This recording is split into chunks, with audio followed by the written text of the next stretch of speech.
Dia, turma. Bom dia, povo santo. Bora acordar. Levanta-te. Levanta que o Senhor ele já vem. Desperta que o Senhor já vem. A glória do Senhor já brilha. A glória do Senhor já vem. A glória do Senhor está sobre mim. Aleluia! Bom dia, povo santo. Deus abençoe o dia de vocês. Vamos orar, vamos chamar a presença de Deus a este lugar. Feliz por você já ter acordado e estar aqui com a gente.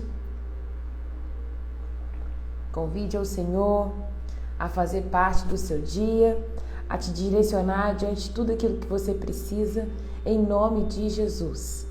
Aleluia. Pai, muito obrigado por mais um dia. Nesta manhã nós reconhecemos o teu poder, a tua majestade, a tua soberania. Pai amado, e nós nos submetemos a ela. Como é bom acordar e poder ter um Deus, um Pai, a quem nós recorremos, a quem nós mesmos nos refugiamos, Pai. É muito bom e confortável ter o Senhor.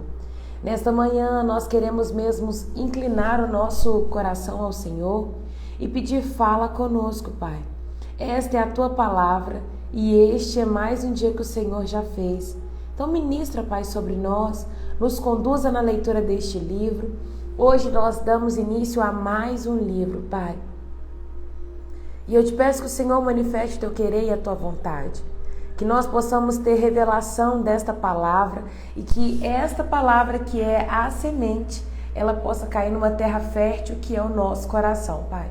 E assim produzir frutos, a 30, a 60, a 100 por um, em nome de Jesus. Eu já entrego o coração de cada pessoa que está nessa live, pessoas que ainda vão entrar, Pai. Meu Deus, e aqueles que vão assistir posteriormente. Eu entrego cada coração, cada vida diante do Senhor. E eu peço ao Senhor, Pai, manifesta o teu querer, manifesta a tua vontade nessas vidas em nome de Jesus. Que nós possamos, Deus, te conhecer um pouquinho mais, sabe? Se revela a nós e que nós possamos ter o nosso coração completamente, Pai, rendido ao Senhor, em nome de Jesus. Nós nos sujeitamos à tua vontade. Nós nos inclinamos, Pai amado, para ouvir a tua voz. Nós, Pai amado, declaramos que nós necessitamos e precisamos de te ouvir, Pai. Somos dependentes do Senhor. Obrigado, Pai. Obrigado, porque eu sei que o Senhor vai conduzir esse estudo, que eu sei que o Senhor vai convencer pessoas aqui neste lugar. Meu Deus, eu te dou liberdade para que esse lugar seja um lugar de cura, seja um lugar de salvação, seja um lugar de libertação, Pai. Manifesta o teu querer conforme a tua vontade. Se o Senhor procurava um lugar onde o Senhor pudesse se manifestar, onde o Senhor pudesse ter voz, aqui está, Pai, que a minha vida, que o meu coração, que a minha mente, Pai, esteja disponível para que o Senhor fale nesta manhã aos teus filhos, em nome de Jesus. Fique à vontade, Pai, que o Senhor tenha liberdade neste lugar, em nome de Jesus. Em nome de Jesus. Que a graça e a paz do Senhor esteja sobre a sua vida. Que hoje seja mais uma manhã de romper, mais uma semana para nós avançarmos diante de tudo aquilo que Deus ele já preparou para nós, em nome de Jesus.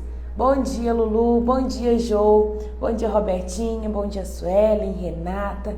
Deus abençoe a vida de vocês. Fico feliz por estarem aqui comigo para mais uma manhã o Senhor ministrar o nosso coração. Glória a Jesus. Glória a Jesus. Eu tô só um pouquinho gripada. Aleluia. Hoje nós vamos começar a carta aos Romanos. Então abre lá comigo em Romanos, capítulo 1. Saudade de estar aqui com vocês. É um prazer para mim poder caminhar com tantas mulheres preciosas. Alguns homens aparecem por aqui. Sei que sempre tem o Alex, tem o Carlos, tem o Luiz. Que Deus abençoe vocês também que está sempre por aqui. Abra seu coração e fala assim: Pai, Fala comigo nesta manhã. Fala comigo, Deus. Amém? Romanos capítulo 1. Gente, vamos lá para a introdução da carta. Eu não sei se todos anotam, mas se você gosta de anotar, vou dar aqui a introdução da carta aos Romanos. Autor da carta é Paulo. Nós vamos ver isso na leitura do livro. O autor da carta é Paulo. A cidade de onde foi escrita, alguns vão falar que é Corinto. 58 depois de Cristo, 56, 58 depois de Cristo, no final da terceira viagem missionária de Paulo. Deixa eu ver aqui.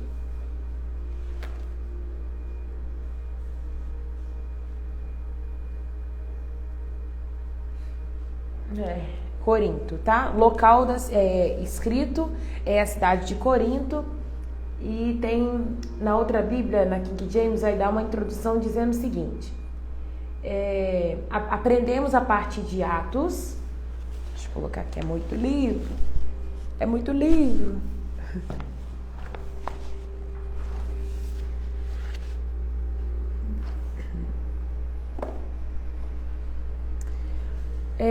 Aprendemos a partir do livro de Atos e de afirmações em Romanos que Paulo escreveu esta carta enquanto estava na cidade de Corinto, prestes a seguir a viagem para Jerusalém, na primavera de 57 depois de Cristo, a fim de entregar uma oferta das igrejas gentílicas aos cristãos judeus pobres. Isso vai estar registrado em Atos 20. E em Romanos 15 nós também vamos ver. Então, se você quiser, abre aí a sua Bíblia em Atos 23, para a gente ver o que diz. Atos 23. Atos, capítulo 20, versículo 3. A terceira viagem missionária de Paulo.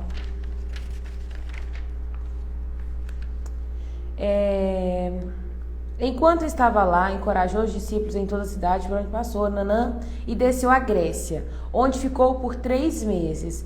Quando se preparava para navegar de volta à Síria, descobriu que alguns judeus conspiravam contra a sua vida e decidiu voltar para Macedônia.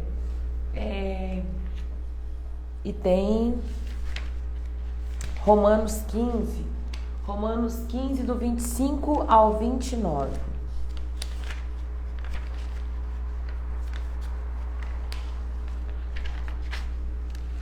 Romanos 15, do 25 ao 29.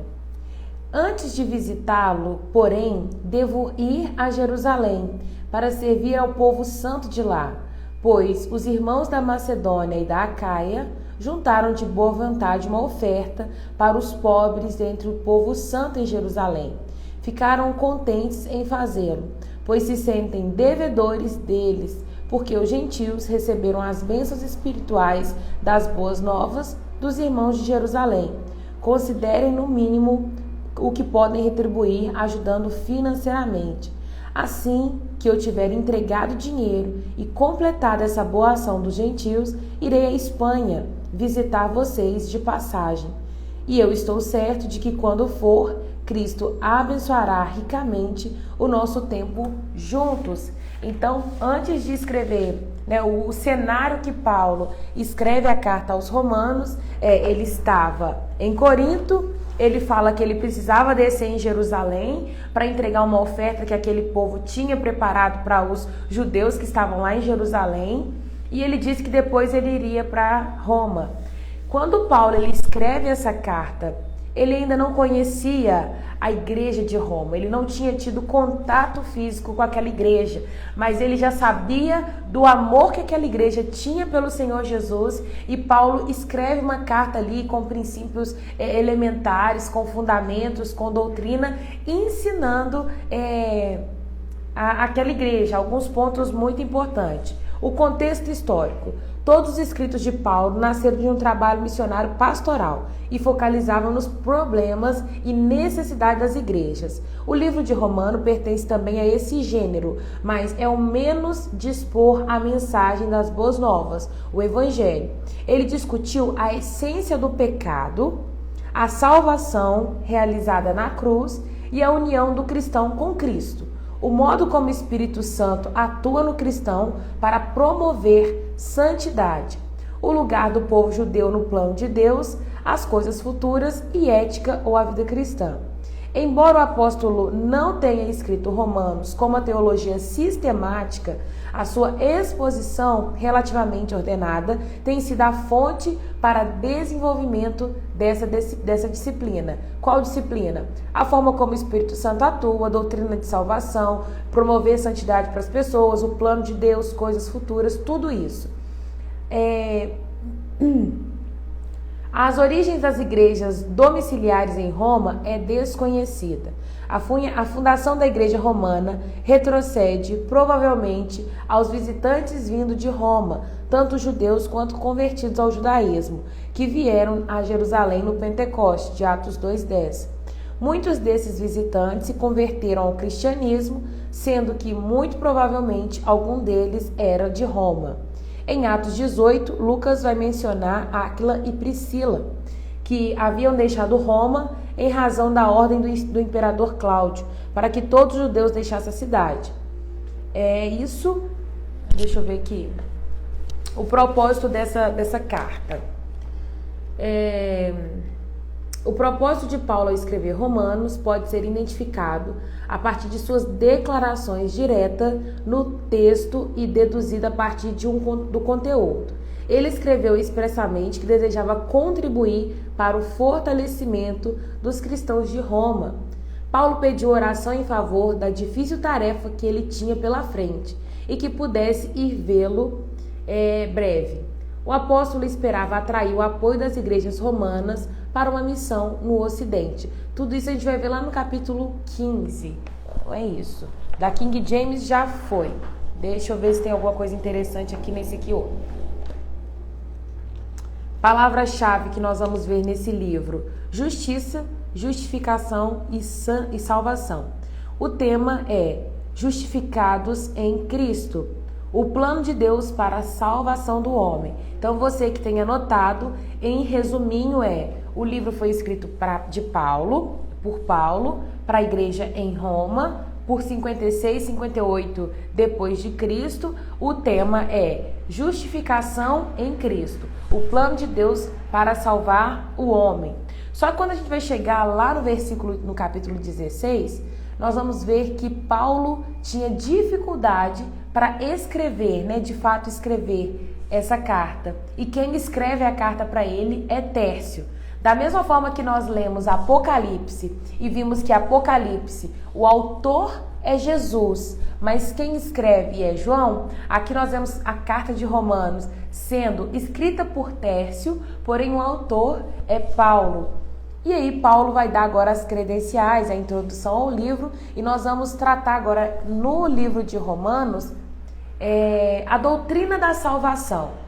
Gente, Romanos é uma das cartas mais complexas de ser lida, vai ter muitos comentários e argumentações acerca da salvação, mas, porém, todavia, entretanto, é uma das cartas mais preciosas. E foi diante dessa carta que nós vemos algumas conversões entre os principais autores, filósofos, pessoas que foram referências no cristianismo, se convertendo a partir da leitura de Romanos. Então eu quero já te dar uma oportunidade, porque eu sei que a carta de Romanos é uma carta que vai trazer revelação profunda acerca da salvação, mas ao mesmo tempo que é profundo, é simples e tem um poder para salvar. Se você está lembrando de alguém aí que precisa encontrar com Jesus, encaminha essa live para essa pessoa e que essa pessoa possa ser tocada pelo Espírito Santo. Vou falar para vocês algumas pessoas que conheceram Jesus por meio da carta de Romanos. Primeiro, Agostinho de Hipona. É um autor assim de nome, alguém que que tem aí o coração de muitos cristãos, alguém que foi referência, ele era filósofo, ele foi teólogo e ele escutou, um certo dia, ele escutou uma criança dizendo para ele ler as palavras desse livro. E aí ele foi ler Romanos 13 e ele se converteu lendo Romanos 13. Então, alguém de nome, um filósofo renomado, se converteu lendo Romanos. Martinho Lutero se converteu lendo Romanos 17, quando ele viu ali o que todo mundo conhece como a doutrina da justificação. Lutero era uma pessoa muito inteligente e ele se martirizava pelo fato dele pecar. Então ele pecava muito e ele ia confessar o seu pecado sempre. Tanto que eu imagino que o padre já não devia aguentar mais Lutero chegando lá com as suas ladainhas dizendo: eu pequei de novo. Mas Lutero, ele era incomodado com o seu pecado. E aí ele não entendia e toda vez ele tinha essa necessidade de confessar. Até que um dia ele lê Romanos 1,17 e ele vê que nós somos justificados pela fé em Cristo e tudo fez sentido para ele. Não que ele menosprezou o pecado ou ele deixou de dar vazão para o pecado, mas ele entendeu que por ele mesmo, por si próprio, ele não conseguia parar de pecar e por isso a necessidade de Jesus ter entrado na história. Então Lutero se converte lendo o texto de Romanos 1,17. Tem um outro autor muito famoso, conhecido, que é o John Bunyan, que escreve esse livro, olha, O Peregrino. O Peregrino é um clássico cristão. Se você é crente e ainda não leu esse livro, leia, tá? Um clássico cristão. O Peregrino. O autor desse livro, ele se converteu lendo Romanos. John Wesley, né? John Wesley se converteu em uma exposição da carta aos Romanos. E tem um outro autor também muito conhecido, que é o Samuel Taylor.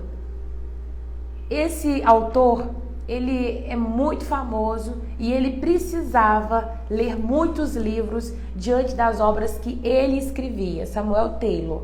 Depois vocês batem aí, coloquei, vou repetir os autores.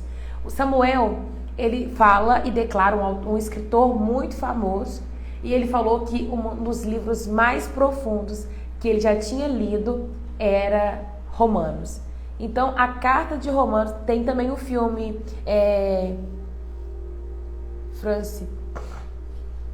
tem um livro do Peregrino, tem o filme do Peregrino. É tipo assim, você vai conhecer o evangelho de uma outra forma, sabe? Mas é ilustrativo e muito bom. Comportamento de cristão é excelente. Então, se você quiser, anota aí que eu vou fixar para as pessoas depois comprarem esse livro para ler. Gente, esse livro outro dia estava baratinho. Tem um amigo meu que comprou 20 dele, acho que ele estava R$ 9,90, sabe? Então, é um livro muito, muito, muito barato para vocês lerem. Se você tem oportunidade, já olha aí na internet e compra. O Peregrino, de John Bunyan. Samuel Taylor disse que Romanos era a carta mais profunda que ele tinha lido. Então, por que eu estou falando isso? Porque a carta de Romanos é uma carta que vai trazer um descortinar, revelação, ela vai trazer o faz sentido, agora eu entendi, sabe? É uma carta que vai vir com essa revelação, com doutrina da salvação, né? Então, vamos lá? Repetindo os autores. Agostinho de Hipona, Martinho Lutero, John Wesley, John Bunyan e Samuel Taylor. Pessoas que têm nome, entre eles filósofos, escritores, e todos eles se converteram lendo a carta aos Romanos. Então vamos lá, vamos ver o que essa carta ela vai trazer de revelação para as nossas vidas. Bom dia, bebela linda! Quem que tá indo para Miami logo pela manhã, hein? Me leva, bebela! Te amo, fofinha. Deus abençoe sua viagem, viu? Já sinto saudades. Versículo 1. Eu, Paulo, escravo de Cristo Jesus, chamado para ser apóstolo e enviado para anunciar as boas novas de Deus, escrevo esta carta. Deus prometeu as boas novas muito tempo atrás nas Escrituras Sagradas por meio dos profetas. Elas se referem ao filho que, como homem, nasceu da linhagem do rei Davi, e quando o poder do Espírito Santo quando o poder do Espírito Santo ressuscitou dos mortos, foi demonstrado que ele era o Filho de Deus. Ele é Jesus Cristo, o nosso Senhor. Paulo começa essa carta dando as suas credenciais. E ele vai dizer: eu, escravo do Senhor Jesus Cristo. Quando a gente olha para Paulo dando essa declaração, nós precisamos entender primeiro quem que Paulo era. Quando a gente vai abrir Filipenses 3:4 ou 4:3, deixa eu ver aqui. Nós vamos ver Paulo dando ele vai falar quem que ele era. Filipenses 4:3 ou 3:4. Filipenses, acho que é Filipenses 3.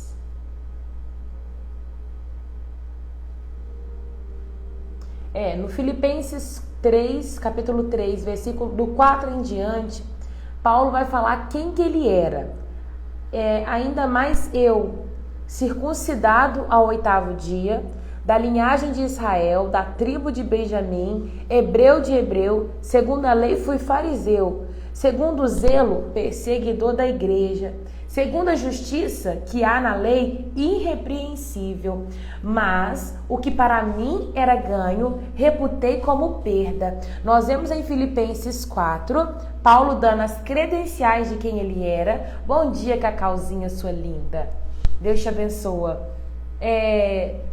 Diante das credenciais de quem que Paulo era, dos nomes que ele tinha, circuncidado ao 8º dia, tudo isso fazia muito sentido para aquele povo naquela época. Ele era judeu, hebreu de hebreus, tudo que precisava para ser alguém importante, Paulo era.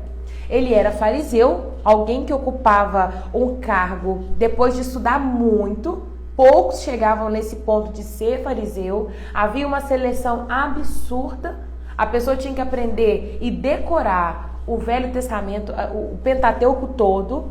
E Paulo chegou nesse ponto de ser fariseu, alguém que era zeloso com a lei, alguém que entendia da lei. E ele disse que ele era irrepreensível e muito zeloso. Só que aí ele chega e fala assim: olha, eu considerei isso tudo uma perda, uma vez que eu conheci a Cristo. Quando nós conhecemos a Cristo, todos os nossos títulos, eles se esvaem, eles caem por terra. Porque o que sobressai na nossa vida é o título que nós carregamos de sermos servos do Senhor Jesus. Talvez você olhe e fale assim: nossa, mas eu não tenho nenhuma formação, eu não sou ninguém. Olha, você é muito, uma vez que você se torna filho de Deus. Não caia na pressão desse mundo em querer ter títulos, em querer ter status, em querer ser o tempo todo alguém de nome, porque o que mais eu vejo que tem importância para mim é nós termos um nome diante de Deus. É nós sermos reconhecidos diante do Pai. E Paulo escreve essa carta declarando que ele é escravo de Cristo, alguém que tinha nome, alguém que era hebreu de hebreu, alguém que era fariseu, irrepreensível, zeloso da lei. Não tinha pontos aqui a apontar de Paulo. E ele diz: eu sou escravo. Uma vez que Cristo nos liberta, nós somos livres. Livres de quem? Não é esse livres que nós somos livres, o Senhor nos libertou e nós somos livres. Não é para você fazer o que você quer da sua vida. Mas nós somos livres, libertos do pecado. Antes éramos escravos do pecado. Andávamos somente debaixo do jugo do pecado. Tudo que o pecado mandava a gente fazer, a gente comandava e fazia. Agora, Jesus entrou na história. E aí, quando Jesus entra na história, ele nos liberta. Edilene, eu estou em Romanos. Eu só voltei em Filipenses para me poder falar de Paulo. Quem Paulo era? Mas eu acabei de ler o versículo 4 de Romanos. Paulo, ele diz: olha, eu sou escravo de Cristo. Porque ele me libertou do pecado e agora, pelo fato dele ter me comprado, ele é o meu Senhor. Eu sou servo dele agora. Ele comanda a minha vida. É isso que Paulo está declarando aqui nessa carta. Ele já começa a carta para a igreja de Roma sem credencial nenhuma, dizendo: eu sou escravo. E isso é muito importante, porque hoje, se você tivesse a oportunidade de se apresentar, como você se apresentaria? Quem é a Ivete? Quem que é a Ana? Quem que é a Cláudia? Quem que é a Maria? Quem que é o João? Quem que é o Pedro? Quem são vocês? Quais são as credenciais que você daria se você tivesse que se apresentar hoje? Porque diante de uma apresentação que Paulo está fazendo para uma igreja que ele ainda não conhece, ele sabe que está rendendo frutos ao Senhor, ele sabe que aquela igreja tem uma fé em Jesus Cristo, e ele começa se apresentando, e o que ele carrega nessa apresentação é que eu sou totalmente dele, eu sou aquele que me submeto à vontade dele. Qual é a sua apresentação? Como você se apresentaria? Seria a Raira o quê? Casada com fulano, filha do Beltrano, formada em tal coisa, que exerce... O que será que hoje está queimando aí no seu coração e que você falaria assim, eu sou isso? Mas que na verdade isso é uma perda. Porque formação, título, nome, cargo, tudo isso é perda. Paulo considera perda e ele fala assim, para mim o ganho é estar em Cristo. Nós precisamos aprender que quanto às nossas apresentações e identidade, nós somos filhos de Deus, nós somos servos dele, separados para um propósito, chamados para ser santo. Então essas são as coisas que tem que ficar no seu coração. Eu sou filha, sou separada, eu sou santa, eu sou serva do Pai. E ele diz, eu sou servo, porque ele é Jesus Cristo, o nosso Senhor. Tem muitas pessoas que confundem isso ou acaba perdendo a essência e acha que Jesus é o meu Salvador. Jesus é isso, aquilo outro. Não, ele é o seu Senhor. Nós, igreja, que pegamos e colocamos a frase de o Senhor Jesus, ele é o nosso Salvador, porque ele nos salvou, mas a Bíblia não relata dessa forma. A Bíblia fala que ele é o nosso Senhor. Ele nos comprou para ele. Então, toda vez que você for falar de Jesus, não, o Senhor Jesus, meu Salvador. Não, é o Senhor Jesus, o meu Senhor. A igreja precisa resgatar essa palavra que foi trocada. E não se fala mais que Jesus é Senhor. Jesus, ele é Senhor da nossa vida porque ele nos comprou. Da mesma forma que um escravo, ele rendia toda a sua vida por conta do seu Senhor, ele trabalhava para o seu Senhor, ele tratava de agradar o seu Senhor, assim somos nós com o Senhor Jesus. Ele é Senhor da nossa vida. Não deixe esse termo ficar banalizado ou perdido e você substituir a palavra Senhor por Salvador. Pelo fato dele ter comprado a nossa vida, ele se torna sim o nosso Salvador. Mas Jesus é Senhor. Tá? Amém? Jesus, ele é Senhor. E uma vez que ele é Senhor, nós precisamos nos submeter à vontade dele para a nossa vida. Por meio dele, nós recebemos a graça e a autoridade como apóstolos de chamar os gentios em toda parte a crer nele e obedecer e honrar o seu nome. E vocês, entre os gentios chamados para pertencer a Jesus Cristo, escrevo a todos vocês que estão em Roma, amados por Deus e chamados para ser povo santo. Esse é o destino da carta. Está sendo destinada a toda a igreja que encontrava ali em Roma. Que Deus, o nosso Pai, o Senhor Jesus Cristo, lhes dê a graça e a paz. Antes de tudo, eu quero dizer que por meio de Jesus Cristo, agradeço a meu Deus por todos vocês, pois a sua fé nele é comentada em todo o mundo. A sua fé tem sido comentada nos lugares onde você passa? O que as pessoas declaram ao seu respeito? Como tenho exercido a minha fé? Como você tem exercido a sua fé? A sua fé é lembrada ou a sua fé simplesmente as pessoas não sabem que você tem uma fé? Existe hoje muitos cristãos que não conseguem exercer a fé, mas Paulo está escrevendo essa carta à igreja de Roma e diz, olha, eu agradeço a Deus pela fé que vocês têm e essa fé é comentada em todo mundo. Como que alguém se comenta da fé? Pelas nossas atitudes mudadas. Você é aquela pessoa que diante de uma circunstância difícil, você já declara morte, ou você diante de uma situação difícil, você deposita a sua fé em Deus, a sua confiança em Deus, crendo que Ele pode mudar qualquer cenário? Porque é isso que as pessoas vão notar. As pessoas vão reparar como você reage diante dos problemas, como que é o seu tratamento com as outras pessoas. Isso é o que vai marcar os corações. Como você lida com pressão, isso vai marcar quem você é. Nós somos filhos, nós somos escravos do Senhor Jesus, servo dele. E o nosso comportamento, ele tem que ter relação direta com a fé que nós carregamos. Não adianta nada você falar que tem fé no Senhor Jesus, mas no primeiro momento de dúvida, de incerteza, num cenário de improbabilidade, você é o primeiro a desistir. Você é o primeiro a falar e decretar morte. Eu acho bonitinho olhar o Instagram da Thay. A Thay é uma querida que faz devocional. Já conversei muito com ela tem um Instagram falando sobre devocional, sobre Bíblia. Ela é embaixadora da Thomas Nelson. E o filho dela, ele entrou em coma num sábado. E hoje eu não estou acompanhando direito ao certo. Mas eu sei que antes de ontem, ela tinha postado, acho que fazia 28 dias que o filho dela estava em coma.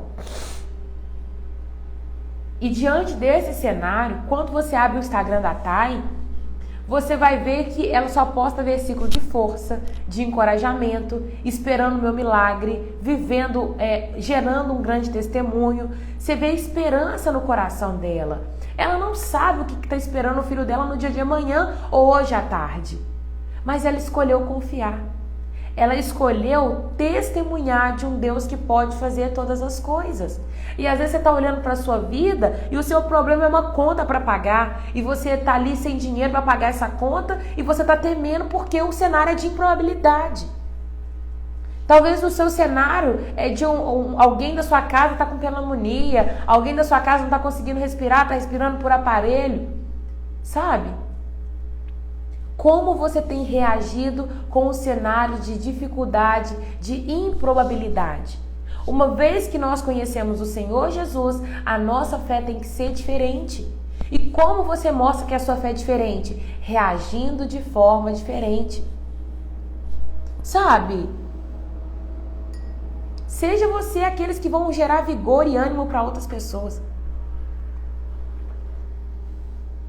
Eu fico feliz quando eu olho para pessoas que, mesmo diante de cenário de dificuldade, continua crendo e acreditando que o Senhor ele vai operar, que o Senhor ele vai fazer. Então, a partir de hoje, muda a sua forma de olhar para a dificuldade. Você que talvez chegou aqui por um convite e está aqui esperando eu falar alguma coisa, esperando alguma revelação. Eu quero te ensinar a colocar a sua confiança no Senhor. A melhor coisa que nós fazemos é pegar todo a nossa vida, os nossos problemas, as nossas alegrias, as nossas lágrimas. Você pega isso aqui tudo e fala assim, ó, isso é meu. Eu vou entregar ao Senhor. Você entrega e confia e descansa. Quero te ensinar a entrar num lugar onde a sua confiança vai estar em Deus. E Ele vai conduzir toda a sua vida.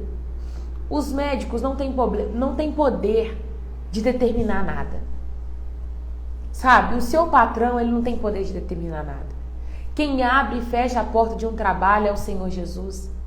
Quem dá a vida ou tira a vida é o nosso Deus. Quem somos nós para acrescentar um côvado sequer ao nosso curso de vida? Foi isso que Deus virou para Jó e falou assim, Jó, onde que você estava quando eu estava criando o universo? Quem é você, Jó, para questionar o Deus do céu? Jó, ele era um homem que tinha riqueza, tinha filhos, tinha família, aquela coisa toda, e ele foi perdendo tudo.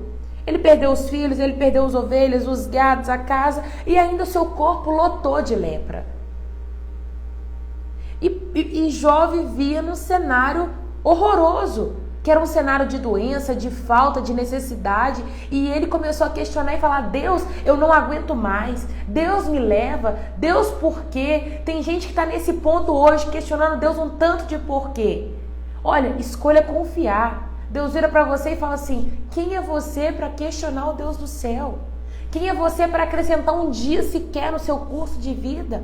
Escolha depositar a sua confiança em Deus. Aprenda a fazer as suas escolhas pautadas no Senhor. Tem pessoas aqui que estão me escutando, escuta há muitos meses, mas até hoje não cresceu espiritualmente. Ainda é apegada num ponto de religiosidade e acha que ir na igreja é ser crente.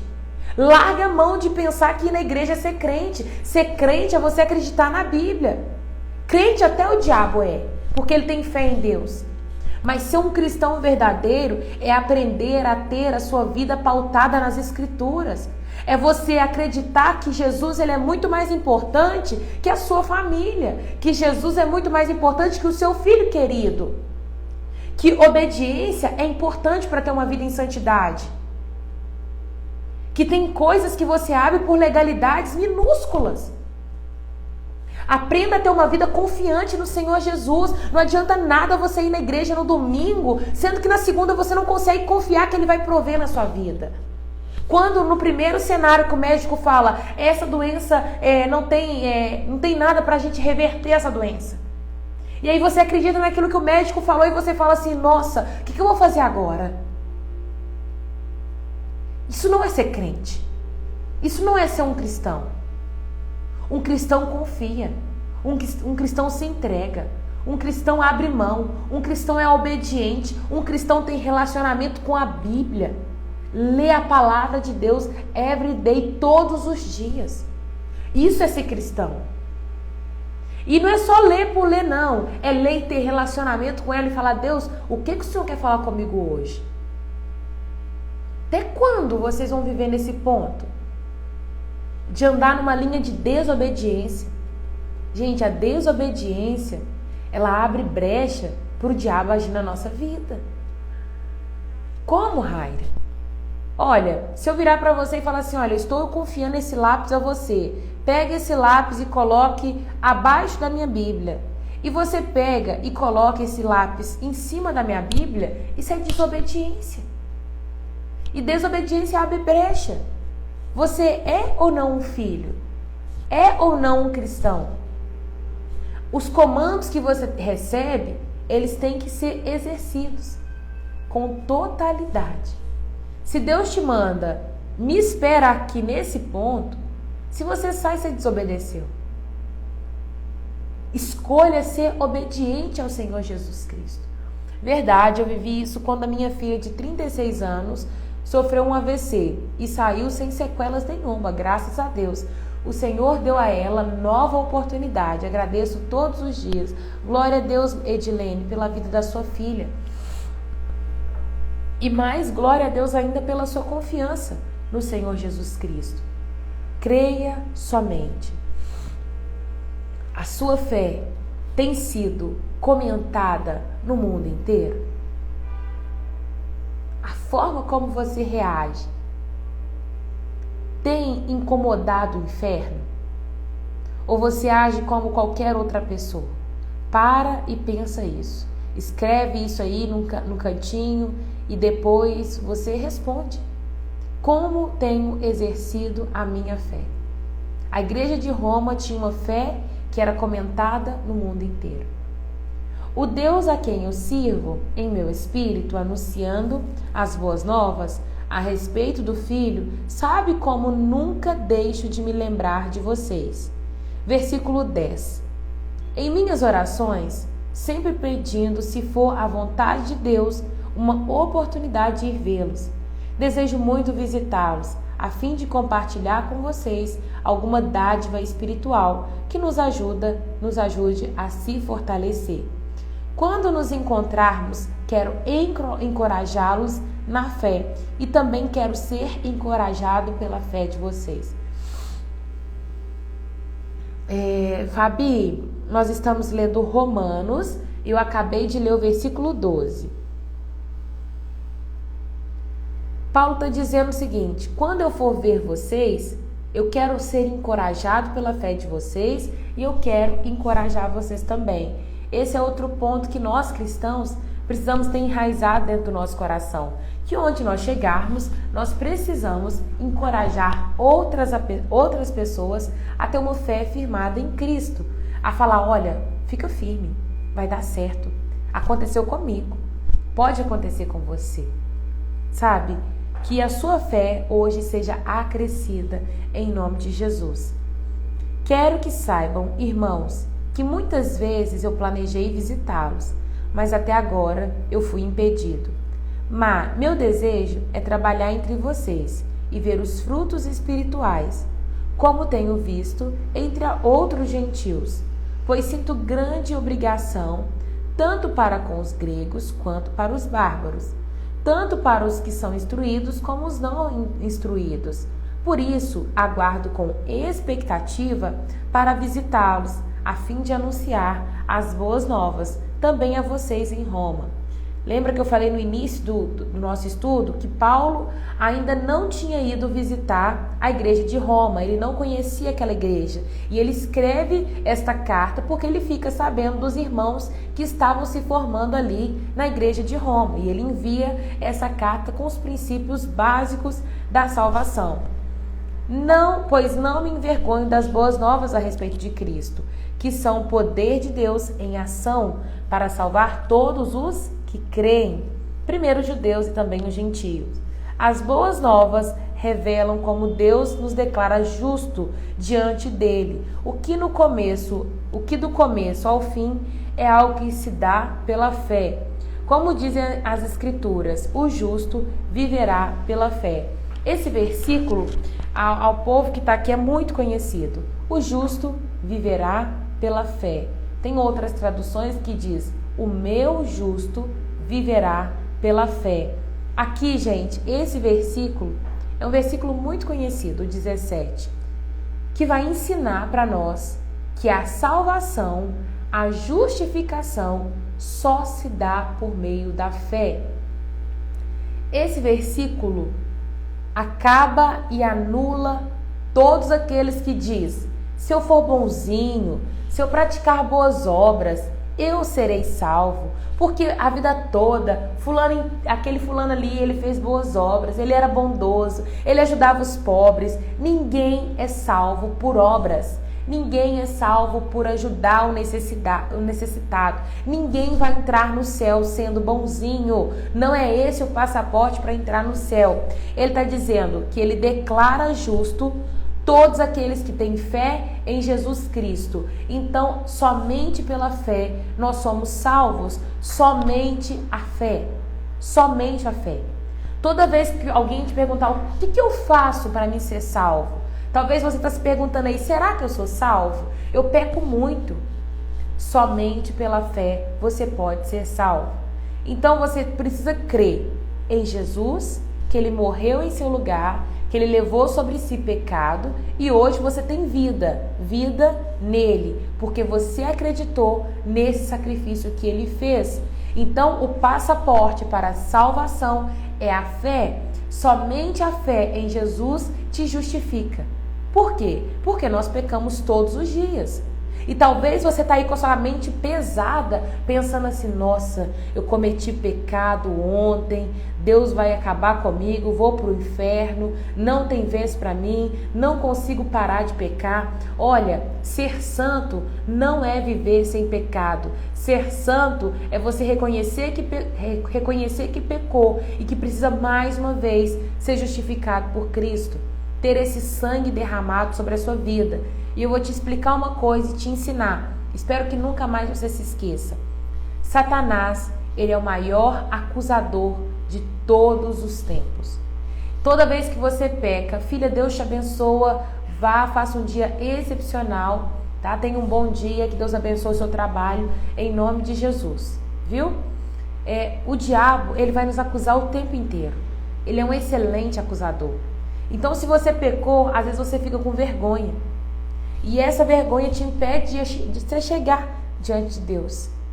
Não dê ouvidos às vozes do diabo. Pecou, se arrependa, se incline, volte outra vez ao Senhor Jesus e se renda. E fala: Pai, como eu preciso mais uma vez ser justificada pelo Senhor. E o que te justifica é a fé no Senhor Jesus. Nada além disso.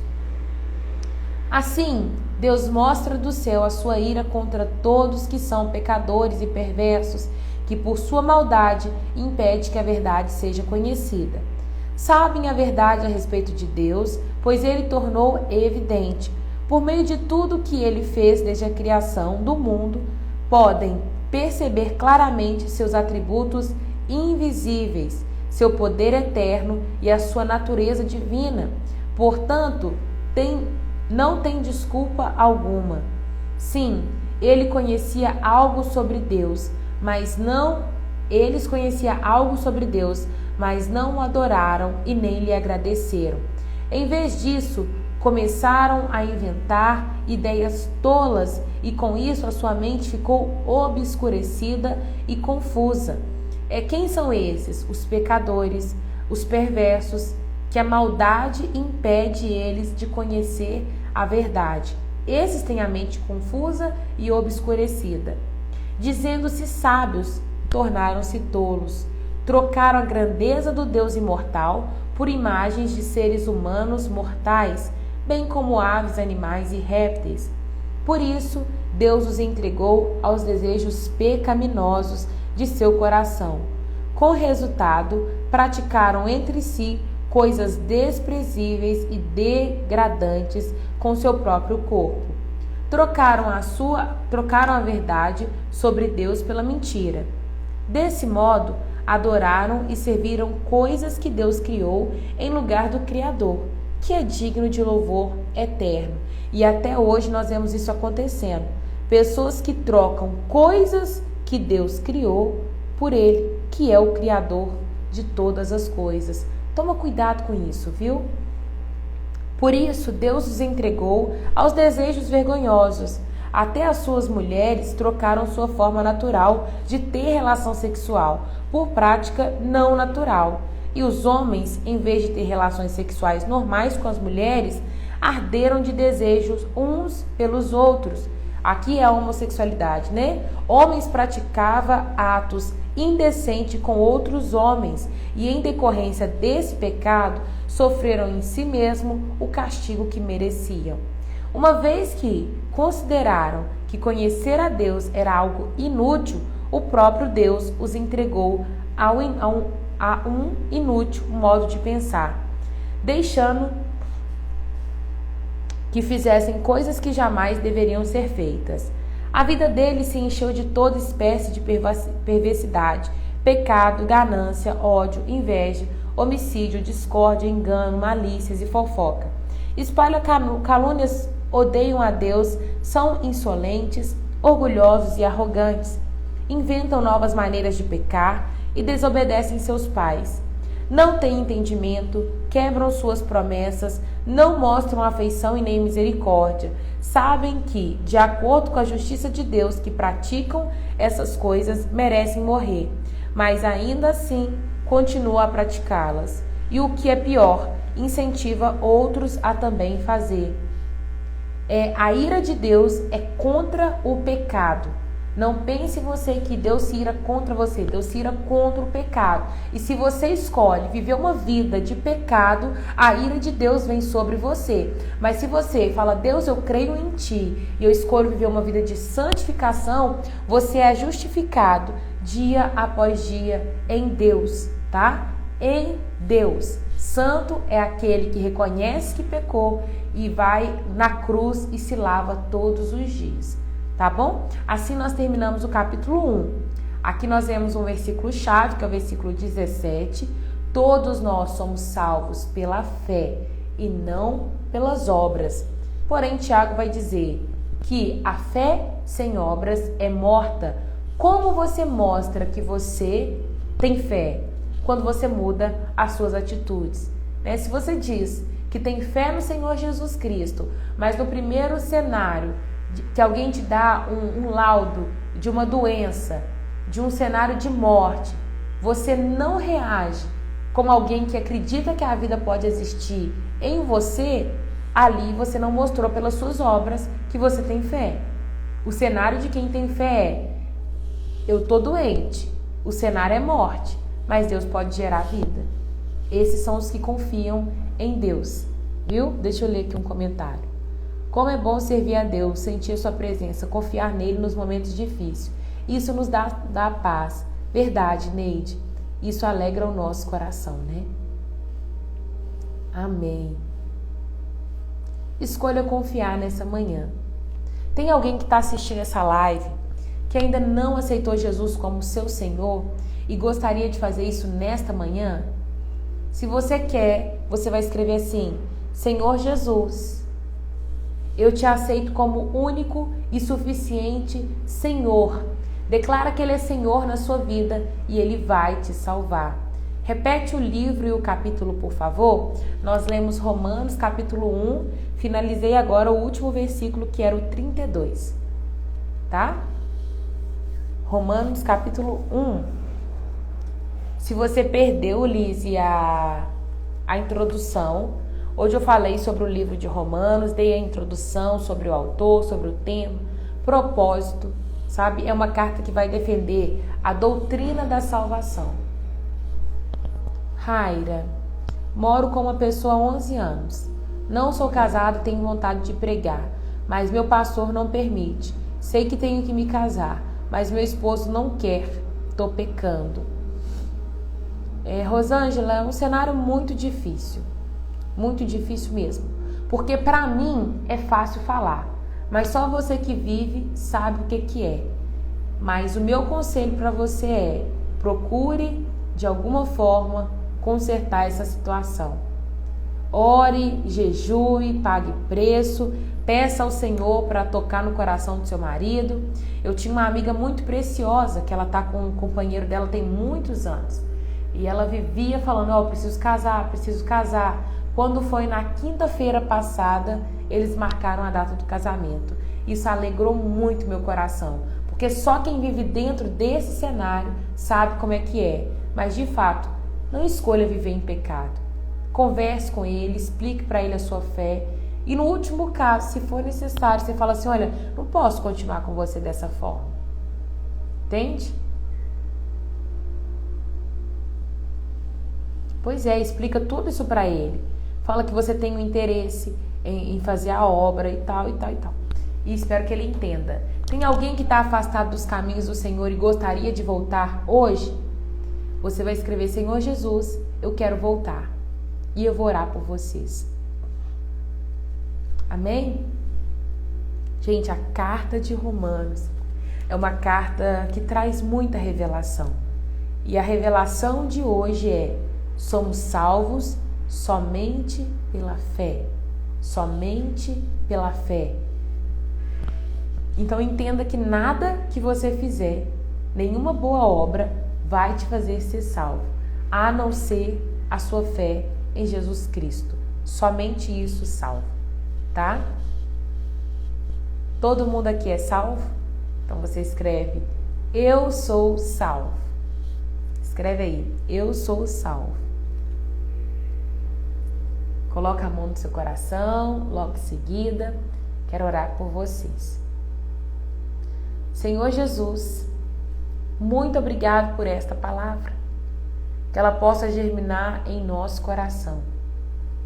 Deus, traga pessoas a este lugar, que elas possam conhecer a Tua vontade, a Tua palavra, que elas possam permanecer fiéis a Ti, Deus, em nome de Jesus. Deus, eu apresento cada lar, cada casa diante do Senhor. Se tem pessoas aqui, Deus, que têm Te servido e achado que o Senhor olha somente para as obras, Pai, liberta essa pessoa nesta manhã, em nome de Jesus, e mostra para ela que salvação é somente pela fé. A fé no Senhor Jesus, que Ele morreu, que Ele ressuscitou e Ele vai voltar para buscar uma igreja.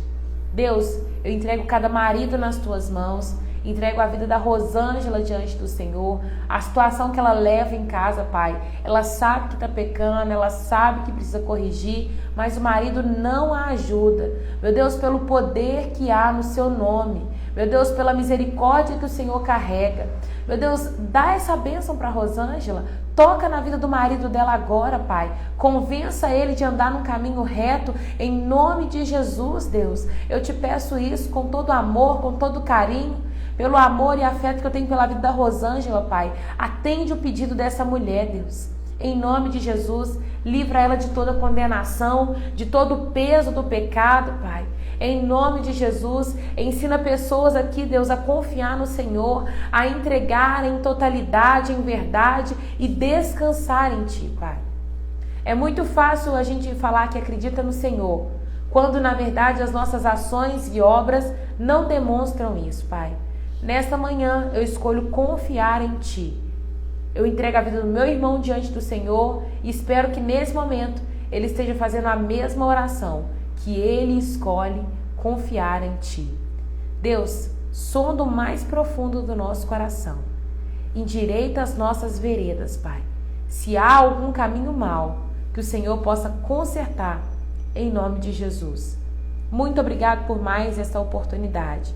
Eu oro por todos aqueles que daqui a pouquinho, vendo essa live, vão aceitar o Senhor como Senhor na vida deles. Escreve o nome deles no livro da vida, Pai, em nome de Jesus. Amém e amém. Que Deus continue te abençoando, que Ele continue te guardando e te livrando de todo mal, em nome de Jesus.